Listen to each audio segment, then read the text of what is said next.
empyriens, les empyriennes, j'espère que vous allez bien. Je vous fais une petite vidéo aujourd'hui. À la base, j'avais une méga, méga grosse journée qui aurait pu mal se terminer. Et au final, que du contraire, ça s'est super bien passé. Et du coup, bah, je suis rentré de super bonne humeur et je me suis dit, ben voilà, je vais faire une petite vidéo pour terminer ma journée. Alors, ben, pour commencer, je tiens à remercier Le Gros Mort qui, qui m'a fait une petite dédicace en me créant cette carte. Bah, ça m'a fait super plaisir, hein, c'est le genre d'attention qui fait vraiment méga plaisir. En plus, bah, par la CS qu'il a écrite, bah, en gros, il a vraiment capté tout mon humour et ma personnalité. Et bah voilà, Le Gros Mort, je te remercie. Et pour ceux qui ne le connaissent pas, ben, je vous invite à le suivre. Euh, donc un super bon joueur parce qu'il n'a pas forcément le plus gros deck du jeu. C'est pas quelqu'un qui va investir des sommes dingues, mais avec le deck qu'il a et des héros abordables, je dirais, à un peu tout le monde, euh, eh bien, je trouve qu'il gère super bien les puzzles. Je trouve que c'est hyper intéressant de le regarder. Donc pour ceux qui veulent le suivre, il est sur Twitch. Donc vous allez sur Twitch et sa chaîne donc s'appelle Le Gros Mort. Alors la première pizza info de ce soir, comme vous pouvez le voir à l'image, j'ai ressorti mon vélo, il est sorti de l'entretien et j'ai fait ma première sortie en extérieur, même s'il faisait pas encore très chaud. Alors, bah, vous allez vous dire, ce Tapizza, il est complètement taré. Alors oui, oui, je le suis, pour celui qui ne savait pas encore. Qu'est-ce qui me parle de vélo alors que je suis là pour Empires and Puzzle, hein? Mais en fait, c'était simplement pour vous dire que pendant ma petite virée, j'ai longé un canal et soudainement, j'ai vu un canard blanc qui nageait sur l'eau. Et je me suis dit, ça, c'est un signe.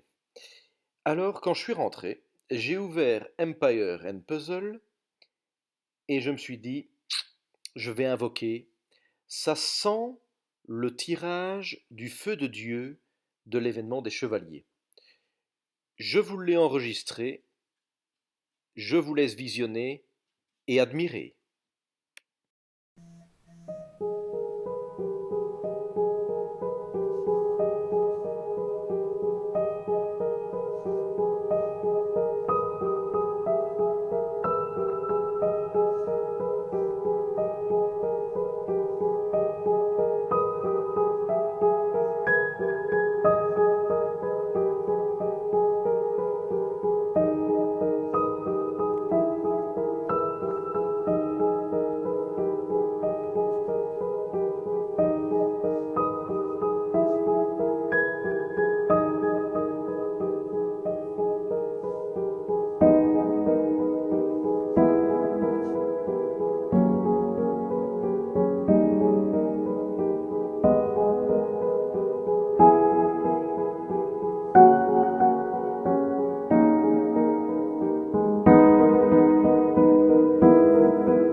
Bon, bah, au final, j'avais pas forcément tort, hein, c'était bien un signe.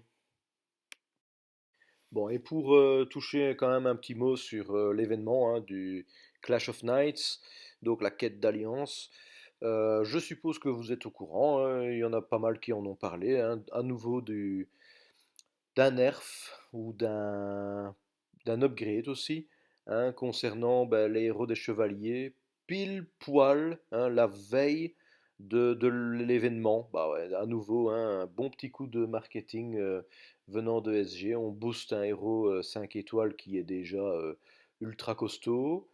Euh, et bah, juste la veille donc de l'ouverture du portail. Je trouve ça quand même un peu malsain. Euh, je trouve ça aussi, si je devais donner mon avis très brièvement, euh, je l'ai dit d'ailleurs dans un des lives de Le Gros Mort, justement, dont je parlais tout à l'heure, j'ai vraiment l'impression que des gars de SG sont vraiment en train de se dire, ah tiens, la semaine prochaine, j'ai envie de voir tel et tel héros dans les défenses des top joueurs, et bim, la semaine suivante, on organise un nerf, on organise un upgrade d'un héros, et comme ça, tous les gens se ruent pour avoir ces héros-là. Euh, c'est vraiment le sentiment que ça donne, parce qu'après, avec leur petite note qu'ils donnent, oui, on a repéré que ce joueur, enfin ce héros était trop costaud et donc dans les statistiques il a trop de victoires. Non, ça ne va pas. Et alors c'est ah et ces héros-là, ben, dans nos statistiques, dans nos relevés, n'ont pas assez de victoires, ne sont pas assez présents dans les défenses, tchic et tchac. Et les gars, il faut quand même arrêter, hein, parce que si ce genre de héros ne sont pas assez présents dans les défenses, c'est peut-être que vos taux d'invocation sont lamentablement bas, hein. Et honnêtement, à part les gens qui ont soit une chance incroyable, et tant mieux pour eux, et se chopent un super-héros, ben voilà. Mais ou alors, l'autre condition, c'est d'aller foutre un pognon de dingue dans le jeu pour aller les choper. Parce que bah, franchement, quand je vois un pourcentage comme ça de chance d'avoir un héros qui frise les 1%, ça donne pas vraiment envie de tirer, hein. Bon, après, voilà, j'ai eu un coup de bol la fois dernière où j'ai eu un des héros je ne sais même plus qu'est-ce que c'était comme événement, là, l'espèce de... Ah ouais, la guerre des royaumes. Bon, voilà, mais par contre, j'ai déjà fait quelques tirages 10 depuis la sortie des Clash of Knights dans cet événement, et je suis encore visiblement très loin d'avoir un des héros 5 étoiles de cet événement. Donc voilà, c'était mon petit coup de gueule par rapport à ces upgrades et ces nerfs. Je crois qu'il faut arrêter. Je pensais franchement qu'ils avaient compris que faire ça, ça servait à rien. Et je pense franchement que le nerf Telluria Vela ben, avait servi de leçon. Et au final, l'année dernière, d'ailleurs, je pense que je l'ai dit quelque part, ça, hein, mais l'année dernière, c'était un petit peu l'année des nouveaux événements et de la sortie en masse de nouveaux héros.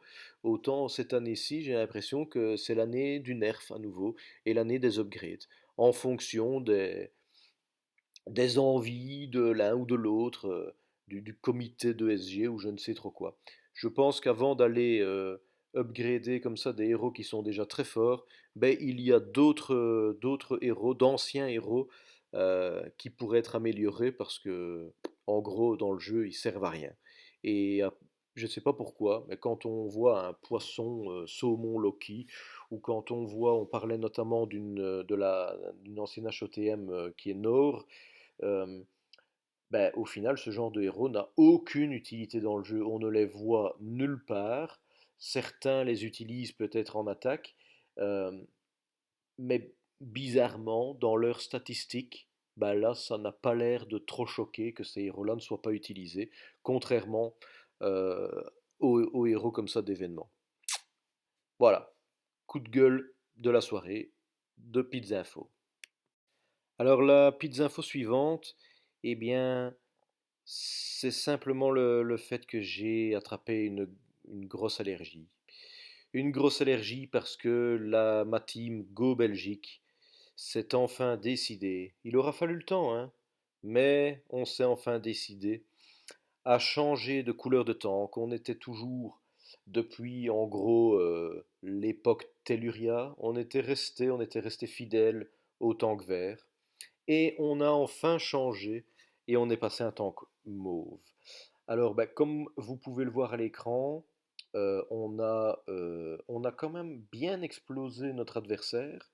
On avait vraiment une très très grosse avance. En plus, il y en a un de nous qui avait la gueule de bois visiblement, qui a oublié de se lever et qui a loupé trois attaques. Il nous restait trois attaques. De l'autre côté, tout était joué. Voilà, malgré trois attaques de moins, on les a quand même bien défoncés. Alors par contre, ben, j'ai quand même une petite question à vous poser. Enfin, une première, j'ai plusieurs questions.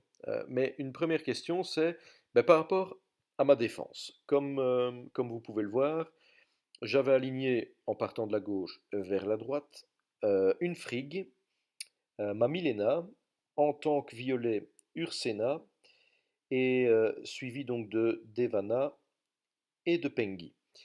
Et bah, en fait, on a beau avoir gagné, je me suis fait OS, heu, bah, je pense que 3 fois. Je me suis fait attaquer que 3 fois.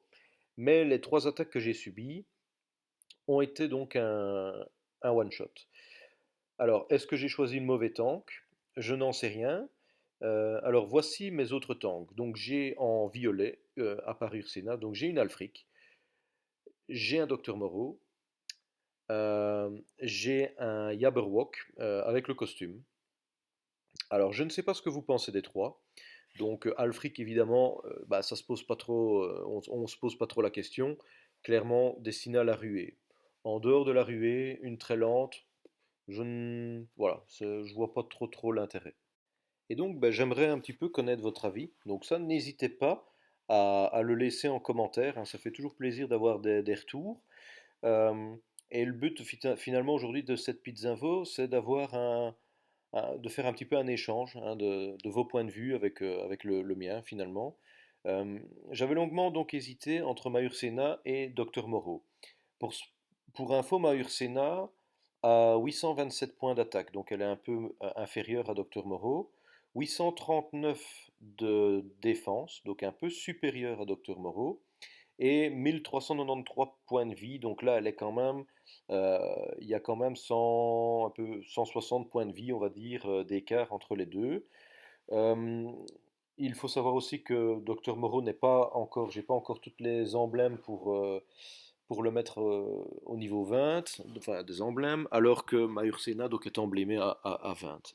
Euh, donc je me suis dit à partir de là, bah, voilà pourquoi je pars sur Ursena. Vous le savez tous, hein, Ursena, elle est moyenne. J'ai une troupe mana violette qui est niveau 23. Voilà, je me suis dit, quelqu'un qui n'a pas un bon puzzle d'entrée, une Ursena qui déclenche, elle dégomme franchement pas mal le raid parce que, enfin surtout au début, hein, elle fait énormément de dégâts sur des héros qui sont full vie ou du moins qui ont plus de 50% des points de vie. Je pense que donc son intérêt, c'est qu'elle déclenche assez vite dans le combat et que bah, finalement derrière, les héros qui l'accompagnent, en gros, servent de finisher en fait, hein. Euh, J'étais parti un peu sur cette idée-là. Bon, visiblement, bah, ma défense n'a pas fonctionné comme je le voulais. Alors bien évidemment, vous me direz, il suffit que en face, il y ait eu un puzzle de saut et de fou furieux pour que finalement le combat dure à peine 1 minute 10 et l'équipe était tombée. Bah, voilà, contre ça, on sait évidemment rien faire. Mais pour la GDA suivante, je pense quand même que je vais adapter et, euh, et j'aimerais avoir votre point de vue. Votre point de vue, donc mon deuxième choix, c'était le Docteur Moreau. Docteur Moreau, pourquoi? Parce que même si, comme je l'ai dit, il n'est pas encore emblémé au maximum, il est quand même emblémé 17, donc c'est pas rien.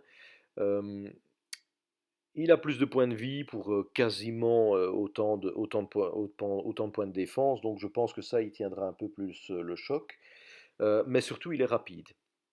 Il est rapide et il va baisser la précision. Donc voilà, ça c'était mon deuxième choix. Après, je me dis aussi que un troisième choix pourrait être Jabberwock. Alors, mon Jabberwock, comme vous le voyez, lui est emblémé donc niveau 19. Et ses statistiques, ben voilà, on n'en parle trop jamais hein, de ce, enfin rarement du moins de ce héros. Et moi finalement, je ne le voyais pas du tout en tank. Mais quand on regarde ses statistiques, ben, elles sont quand même fort proches. Évidemment, il y a le bonus costume, hein, mais elles sont fort proches de Docteur Moreau. Un tout petit peu moins d'attaque, hein, une trentaine de points. La défense, elle est kiff-kiff, hein, on a 835 alors que Docteur Moreau a 805. Bon, je rappelle qu'il reste encore quand même deux paliers en termes d'écart, en termes d'emblème entre les deux, mais donc il a un petit peu plus de défense. Et au niveau des points de vie, il a voilà, une trentaine de points de vie en plus. Donc, par rapport à Moreau, il est rapide également. Et lui, ce qu'il va faire, c'est il va taper donc les ennemis qui sont sur le bord de la formation. Euh, voilà, il va taper à 300% et il va également générer un dégât de poison corrosif. Euh, Avec le bonus costume, enfin, c'est pas vraiment le bonus costume, c'est le talent du costume, hein, c'est qu'au-delà du poison, il va également affecter une diminution de génération de mana de moins 12%. Voilà, donc ça c'est pour les ennemis qui sont placés sur les bords de la formation. Alors, pour terminer la pizza info, ben, je vais vous poser deux questions. La première question, c'est finalement des héros dont je vous ai parlé, hein, de mon deck en mauve, finalement qui pourrait déterminer le choix de mon prochain tank. Lequel de ces héros vous fait le plus peur? Alors, peut-être qu'il n'y en aura aucun, que vous allez dire, bah, C'est de la merde. Mais mais franchement, c'est de la grosse merde. sinon, voilà, lequel est-ce que vous préféreriez éviter hein, pour affronter en GDA? Ça pourrait être aussi Alfric, hein. Donc voilà. Et donc ça c'est la première question par rapport au tank mauve. Et une deuxième question, lorsque vous avez la GDA qui se lance, que vous voyez, que vous observez donc les teams en face de vous, quel serait, ou quel est votre top 5 des héros que vous détestez affronter? Je suis curieux de le savoir. N'hésitez pas à les laisser en commentaire. Donc la première question, bah, lequel des héros mauves que j'ai dans mon deck bah, pourrait vous faire le plus peur hein, en tank? Et la deuxième question, bah, votre top 5 des héros que vous détestez affronter en GDA ou n'importe en raid. Voilà. Là-dessus, bah, je vous laisse pour aujourd'hui et j'espère que vous aurez apprécié cette vidéo. N'hésitez pas donc, j'attends vos retours en commentaire et bah, je vous dis à plus dans une prochaine vidéo. Ciao!